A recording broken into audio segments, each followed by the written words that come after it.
Salut à tous, c'est Pank de la chaîne, bienvenue sur cette vidéo qui aujourd'hui va parler du jour 2 du trainer de la Devilman Hypnosis Institute avec Larry et Cyril Hellman.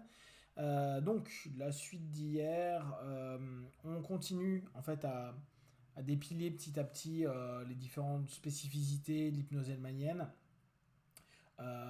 Comme hier, il y a pas mal d'histoires, de partages, d'expériences. C'est vraiment cette ambiance sympa dont je vous parlais, peu nombreux, hyper accessible, ils répondent à tout. Euh, c'est vraiment super sympa, il y a plein de références à d'autres hypnos, donc tu sens vraiment le côté open. Et l'élément hier que je vous ai pas trop parlé, mais vous en doutez un peu, on sent quand même que euh, Larry a mal vécu certains aspects euh, et critiques qu'il a pu avoir sur son père, de par les obédiences médicales et à cause d'Erickson. Et ça, parfois, il expliquait que il est encore indirectement touché en étant le fils de Larry, parce qu'il a des potes à lui qui sont PhD en psycho ou autres, et qui veulent écrire des articles qui ne sont pas acceptés dans l'American Hypnosis Association, je crois, et parce que il est coécrit avec Larry. Et parce que Larry est le fils de Dev. Donc c'est se dire que encore dans le domaine plus médical aux US, il peut y avoir, notamment sur cette fédération-là, encore des gros blocages. Euh, alors je posais ce matin une question. Moi j'utilise énormément le to pretend. Et c'est un des points que je trouvais très intéressant, donc le faire comme si. Et je disais, c'est amusant parce que quand je vous écoute et quand je vois, on avait des vidéos à regarder et puis on a pas mal d'audio de Devilman. Le to pretend est peu utilisé. Il me dit, bah, aux États-Unis, on l'utilise davantage sur les enfants que sur les adultes et surtout dans les années 50, ouais, 60. Devilman a changé cette sémantique-là parce que à l'époque, le faire comme si, notamment à cause de l'hypnose de scène et du fait qu'il y ait beaucoup de personnes qui pensent que c'est truqué, pouvait poser problème de par l'expression même, par la sémantique exploitée à ce moment-là. Donc ça a été mis un peu de côté, ils ont plutôt utilisé le asif ou imagine, donc, qu'on connaît très bien. On a papoté des émerges, donc les émergences, le fait de faire sortir quelqu'un de transe. Euh, Bon, là, on a vraiment. On est sur du très très classique, hein, je continue à le dire. L'objectif pour moi et pour les traîneurs de façon générale, c'est simplement de pouvoir offrir une formation qui sera certifiée de la Devilman Hypnosis Institute avec les basiques à connaître de ce style. Et donc on voit, en fait, on fait le tour un peu de tous les éléments, des éléments qu'on peut dire, partager, ce qu'on peut développer, etc. Ce qui est très très très très cool, à l'inverse d'autres écoles, et notamment celle euh, de Jerry, donc Omni, qui maintenant a hyper cadré la façon de bosser, quoi maintenant, même déjà à l'époque de Jerry. Là, on sent que les Hellman sont vachement plus souples là-dessus. Ce qu'ils veulent vraiment, c'est partager et diffuser la connaissance de Devilman. Donc, on peut y rajouter ce qu'on veut et travailler un peu comme on veut, tant qu'on donne les points clés de la méthode. On a vu des variations.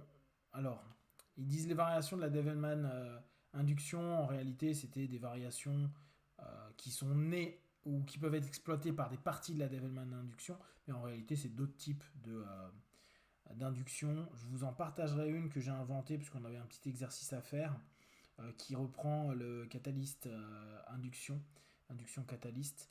Vous verrez, ça peut être marrant, ça peut peut-être vous plaire. Je verrai si demain matin on fait un hypnopapotage, quoi demain matin, c'est-à-dire, oui, parce que là moi c'est le soir, donc vous aurez cette vidéo demain matin. Si on filme un petit truc avec Boopsy à ce sujet-là, je vous le partagerai. Euh, Projection, ouais, ok. Bon, il revient sur des notions, hein, qui font partie beaucoup de l'hypnose directe et de l'hypnose de scène. Ils mettent énormément en avant, hein, pour ceux qui connaissent, Sean Michael Andrews et profité, vu qu'il faisait que d'en parler. Il y avait un cours que je voulais me prendre de Sean depuis un petit moment. Euh, euh, je l'ai pris, je l'ai regardé un petit peu ce matin. Je vous ferai le feedback, c'est master, hypnotiste, je ne sais plus quoi. C'est un cours de 6 jours. Je vous ferai le débrief. C'est bien fait, c'est bien séquencé, c'est cool. Si ça vous intéresse, hein, n'hésitez vraiment pas à vous le prendre, il est cool. Alors, oui, après, bon, on parle de la legacy induction, ça on s'en fout un peu. Ça on s'en fout, c'est bon, différents types d'induction. Euh, Oui, après, on a étudié tous les indicateurs de l'hypnose. Euh, je crois pas que je vous l'ai encore fait. Si, je crois que je vous l'ai fait le chapitre où, dans le hypnothérapie de Develman, on en parle. Là encore, hein, il n'y a rien de nouveau.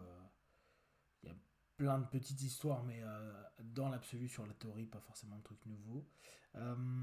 Et on est arrivé sur ce point important qui est la sémantique et l'importance donc que portait Dev là-dessus. Comme je vous ai dit hier, il était hyper tatillon sur la sémantique.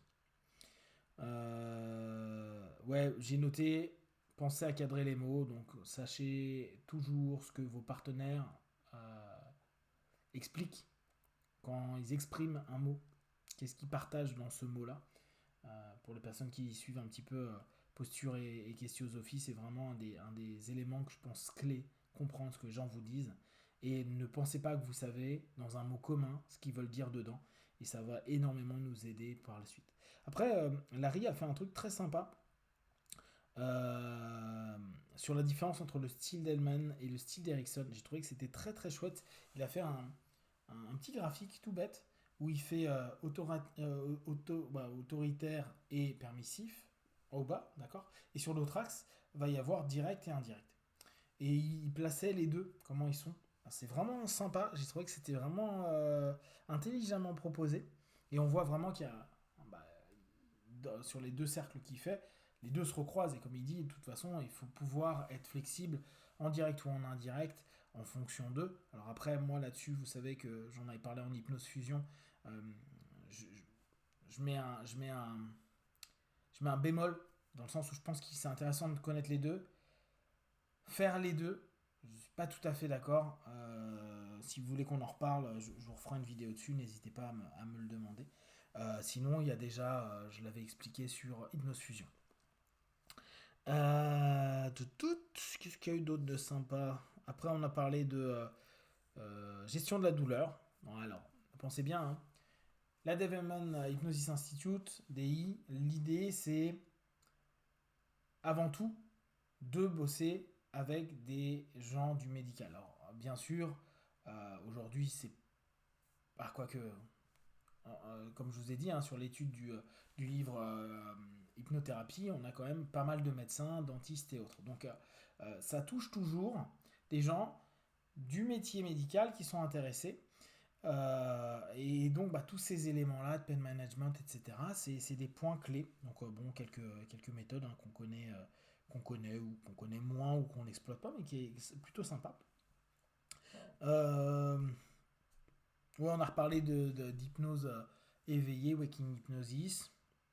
Ça, il faudrait vraiment que je vous fasse une petite vidéo. Parce que c'est quelque chose qui, pour moi, euh, je lis pas mal de choses, mais je trouve que c'était encore un peu ambigu, pas très clair dans ma tête. Là, ça devient beaucoup plus clair. Globalement, Waking Hypnosis, on pourrait le dire pour nous qui avons l'habitude de bosser avec, c'est proche, très proche de l'hypnose dite conversationnelle. Mais la définition de Develman est un peu différente, donc il y a des choses à cogiter dessus. Après, on a parlé de l'hypnose avec les enfants. Demain, donc c'est le troisième et dernier jour. Et en gros, on a tous un cours à donner. Donc on va proposer un cours une heure et demie, sur un thème. Moi, en l'occurrence, je vais papoter des SDL. Donc on va parler de l'état SDL. Et puis je pense que je ferai des digressions sur Ultra Depth, Ultra Height. Un peu parler du protocole Simpson, ce que ça fait, ce que ça peut aider, etc. etc. Et puis les autres apprenants, ça va être un sur les régressions et l'autre ça va être un complément sur les enfants là, parce qu'ils travaillent pas mal avec. Et et on va voir d'autres trucs sur les inductions. On finit le programme. Donc, sympa, vraiment. Si vous parlez anglais, si vous aimez l'hypnose, n'hésitez pas à suivre les cours de Larry et de Cheryl. C'est vraiment, vraiment. Ouais, je pense que vous avez jamais vécu des cours comme ça. C'est la famille. On est là, ça mange en même temps, ça papote, il y a des moments ça se barre pour aller au téléphone, le téléphone sonne. Ouais, c'est super marrant, c'est super agréable si vous aimez cette notion-là. C'est plein d'anecdotes, c'est plein d'histoires. Ouais, c'est une ambiance qui est moi que j'aime bien parce que c'est le type d'ambiance que je cherche. Sauf que je suis un chouïa plus strict. Peut-être qu'avec l'âge, je serais plus sympa comme Larry. Mais j'aime bien cette ambiance où les gens peuvent dire tout ce qu'ils veulent, poser des questions. Euh, Ça, c'est cool. Voilà, si vous avez des questions ou des remarques, vous partagez sur Facebook, YouTube, j'y répondrai le plus rapidement possible. Et comme d'habitude, de tout ce que je propose, ne prenez que ce qui est bon juste pour vous. Testez, observez, analysez et concluez. Be one. Ciao.